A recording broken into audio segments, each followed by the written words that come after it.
Thank you, Mr. Chairman. I'd like to thank you and the committee for bringing up H.R. 2603, the SAVES Act, to mark up so quickly. Also the staff for all their hard work throughout this entire process, and especially my friend Representative Brian Babin, who's worked with me on this vital bill. Without his help and the work of his staff and all the staff here in the committee, we wouldn't be here today. This important legislation will remove duplicative and unnecessary regulation, reduce government waste, and enhance conservation. At the time it was originally enacted, the Endangered Species Act, or the ESA, inclusion of non-native species was well-intentioned, as incipient international regulatory bodies such as the Convention on International Trade in Endangered Species, which sought to encourage international protections, they lacked political capital. However, like many other aspects of the ESA, the inclusion of non-native species is outdated, overly burdensome, and in fact works against the very intent of the Endangered Species Act. Instead of promoting conservation of these international species, this redundant regulation hampers significant non-governmental resources in our country, genuinely seeking to enhance conservation of non-native endangered species through captive breeding programs. And in fact, the ESA even inhibits and punishes American conservationists, without whom some non-native species would already be extinct. Yet the ESA has given cover for the U.S. government to punish these saviors of non-native endangered species.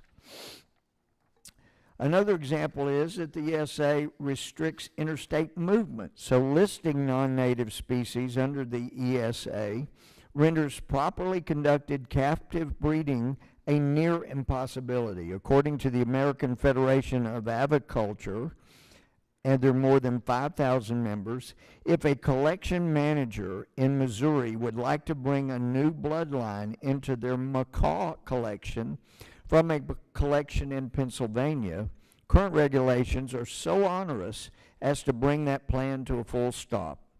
As the Zoological Association of America notes, conservationists often, quote, rely on the ability to move individual animals among collections to best maintain a robust captive population and provide the best opportunities for successful breeding of endangered species.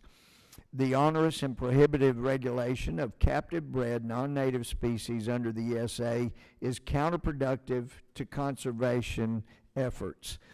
Such issues are nothing new with the ESA.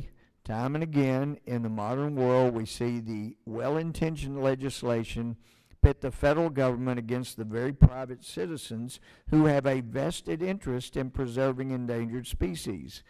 As the U.S. Association of Reptile Keepers asks, how is making it illegal to share education about ESA listed and non-native spotted pond turtles by banning sale of domestically hatched turtles across state lines helpful to conservation of the species? Unquote. As Dr. Janice Boyd of the Parrot Fund states so clearly, the ESA simply does not deliver conservation benefits to non-native species. The unfortunate reality of the ESA is that it continuously burdens commerce in various industries. As the National Association of Aquaculture alerted me just a couple of weeks ago, the National Marine Fisheries Service posted a notice seeking public comment on a proposed listing for non-native giant clams. Several giant clam species are in the marine aquarium trade, and U.S.-owned farms in the Pacific are successfully producing these animals. The clams should not be listed, and if they are, the farms producing them will surely decline as interstate movement and commerce will be catastrophically impacted. How is that promoting conservation of the species? Removing unnecessary, outdated, redundant regulatory authority over interstate movement of non-native endangered species by removing them from the listing authority of the ESA will enhance conservation, reduce the burden of these duplicative regulations have on the industry. So I hope that my colleagues will please join me in pushing for and passing H.R. 2603. And again, I'm very grateful, the Chairman, for giving us this chance.